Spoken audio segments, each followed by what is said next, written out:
Keith Taylor, Green MEP for the South East. The European Court of Justice has announced its ruling when it comes to this air pollution case. What's your reaction? Well, it's a very little surprise because it was clear from day one that the British government was failing to meet the targets. And this is the next step towards further action from the EU and also from the Supreme Court in the UK. What do you make of the fact that this case was taken by an environmental charity, the fact that they had to take this case in the first place? I think it's a scandal because really the government has failed in its obligation, its duty to look after the welfare of people. Air pollution is second only as an environmental killer to smoking. And for Client Earth to have to bring the legal action, I think is a scandal. In your region, in the southeast, the government says that it's not going to meet its requirements on EU standards for nitrogen dioxide till at least 2020 for the southeast region as a whole and also for Southampton.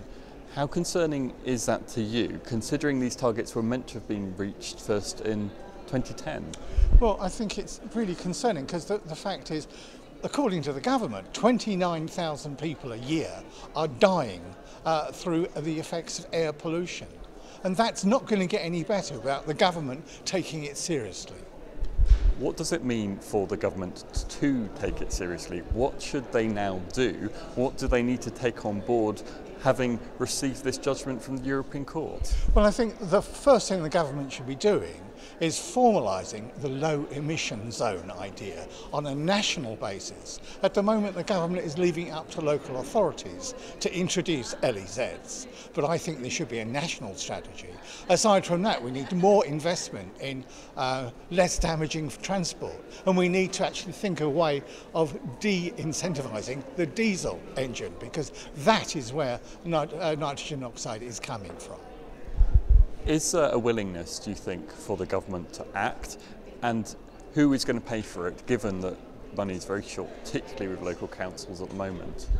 Well, the government is going to have to meet its obligations. The government wasn't forced into this. The government actually played a part in the 90s in setting these standards for the EU.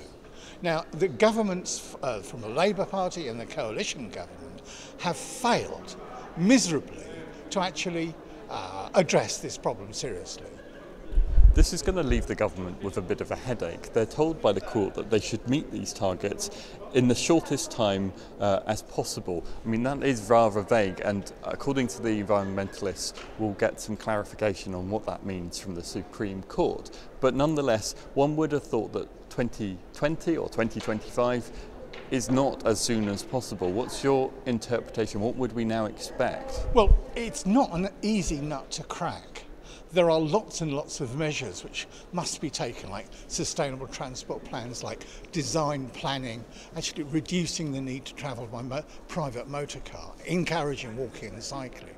And it's a package of measures, and those low emission zones are critically important.